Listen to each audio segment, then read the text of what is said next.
Finland wants U.S. President Donald Trump to impose stiff sanctions on Russia to stop its war in Ukraine. I sat down with Finland's Foreign Minister, Elina Valtonen, to find out more. I'm Frank Ucciardo, and you're watching TRT World One-on-One. Finland's Foreign Minister, Elina Valtonen, thank you for joining us here on TRT World. Thank you for having me. What's been on everybody's mind, of course, is recent comments that your president made regarding Russia and having maybe an American backstop. And I know at one point you had talked about possible encouraging President Trump to put sanctions on Russia to bring this whole peace about. Tell me more. Well, the sanctions that the European Union essentially, but also together with the United States and some other countries have imposed on Russia, they truly have helped to the extent that Russia's economy is not doing too great at the moment. And the reason, of course, we are doing this is to make it more difficult for Russia to continue the war and build their war machine. So this strategy is the right one. We just have to increase the pace now, and it's great that the Americans also are on board on this. What comes to tariffs, other ways of influencing, the way Russia gets their money is another question, and that is also something we are looking into. For instance, Finland has proposed that we tariff as the European Union everything that comes from Russia into the European Union, whereas we are now looking to phase out from Russian energy completely. The European Union has already reduced its intake of Russian crude oil by 90%, the traction is there. What comes to influencing other nations, of course, we are also happy that, for instance, Türkiye is on board in trying to fight the circumvention of sanctions, and they are, of course, encouraged to do even more because everybody wants to have peace, and despite Russia, I must say, at this moment. So we need really a joint effort to enforce that. Yeah, well, it's interesting you say, except Russia. The Secretary General, in an interview the other day, told me he didn't feel that Russia was very interested in negotiating a ceasefire. So it seems, but I guess Russia has never let go of their maximalist goals, and which is to take most of Ukraine, if not all, and perhaps also otherwise increase their influence, and certainly trying to rebuild their sphere of influence around Europe. And that certainly is not the will of the people in those sovereign countries who have finally enjoyed several decades of freedom since the Iron Curtain has fallen. So I think what we really need to be doing now is simple. Continue with the sanctions pressure, trying to weaken Russia's war economy. Second, aid Ukraine, and here we have very promising signs again from the US. And third, build on our defense and deterrence. Within NATO, we have made significant progress. Also this summer, agreeing to increase our defense spending to 5%, which is so needed. So this is what we have to be doing, and then at some point, Russia will make the calculus that it doesn't pay to continue with the war. On the very contrary, I'm so sorry actually for the Russian families who are losing their young men every day, every week, in thousands. This can't be good for the society. Obviously it's a human tragedy, but going forward, how do you explain this to your people? I simply don't see how Putin can ever explain that. But anyway, we hope that the war will come to an end as soon as possible, and we need extra measures to have Putin come to the negotiation table. Well, there's also the issue of refugees that this has really created, and you share this extensive border with Russia. That has to be a huge issue. We have been forced to close our border entirely towards Russia since almost 2 years.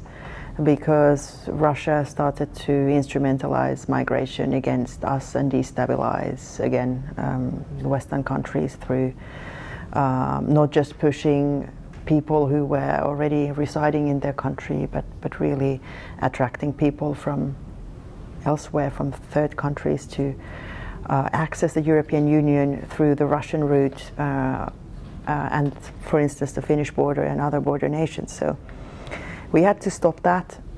We reacted swiftly in that.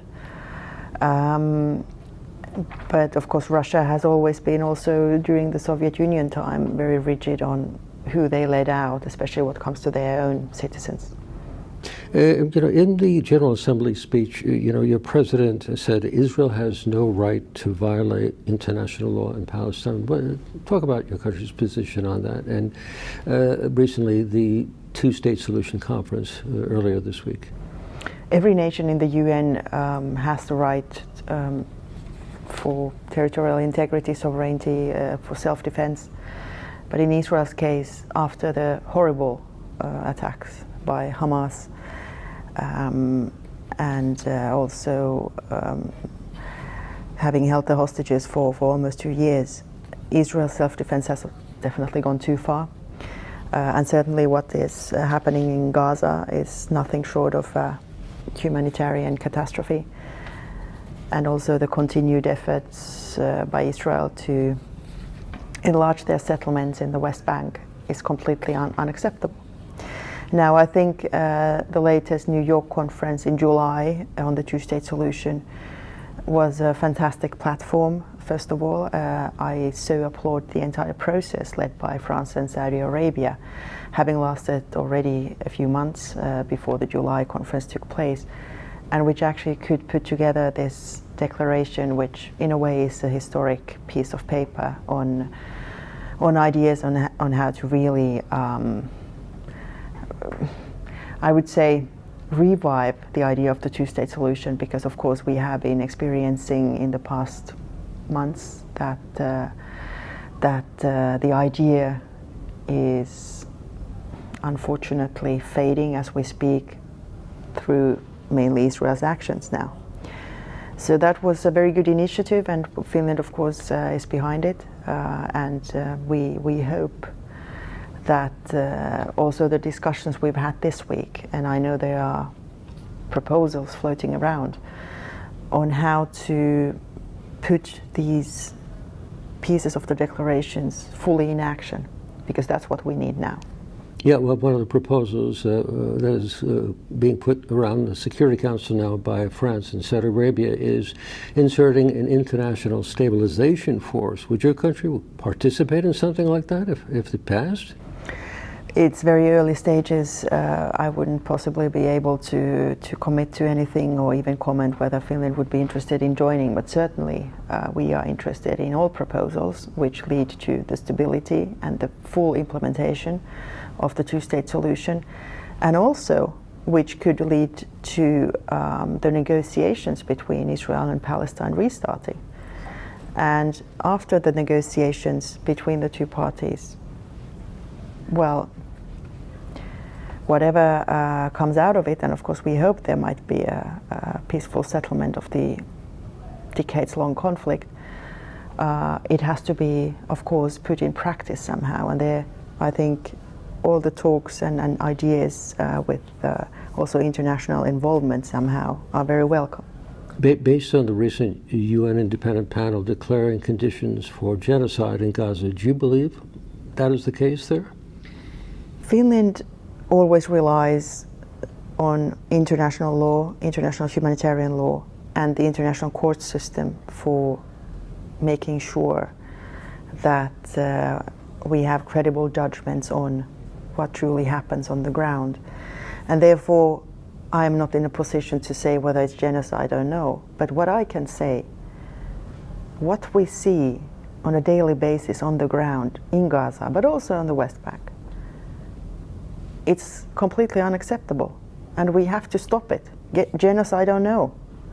And therefore, we need very staunch and strong international action to have humanitarian access, to have an immediate ceasefire. Of course, the hostages would have to be released ASAP, and then take credible steps towards the implementation of the two-state solution.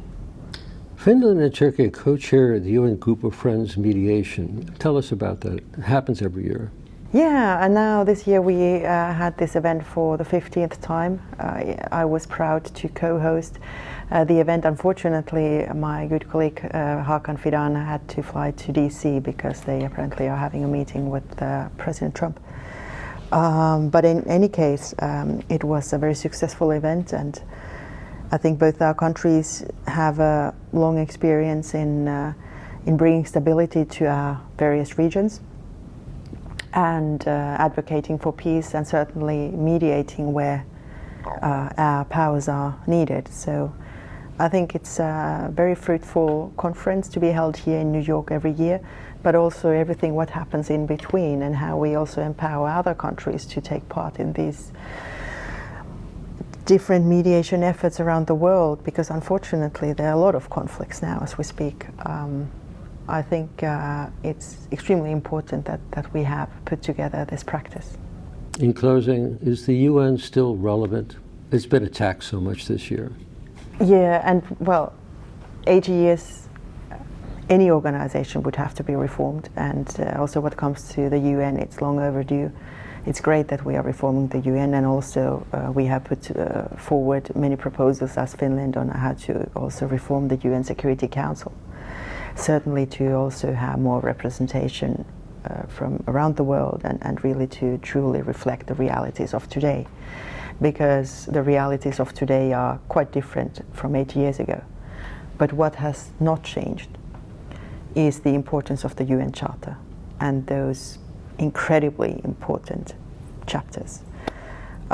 So we need to reform the organization to really get the true value out of the UN Charter, and have another 80 and 800 years of hopefully more peace and security around the world than what we have now. Finland's Minister for Foreign Affairs, Elina Valtonen. Thank you for joining us here on TRT World. It was my pleasure. Thank you.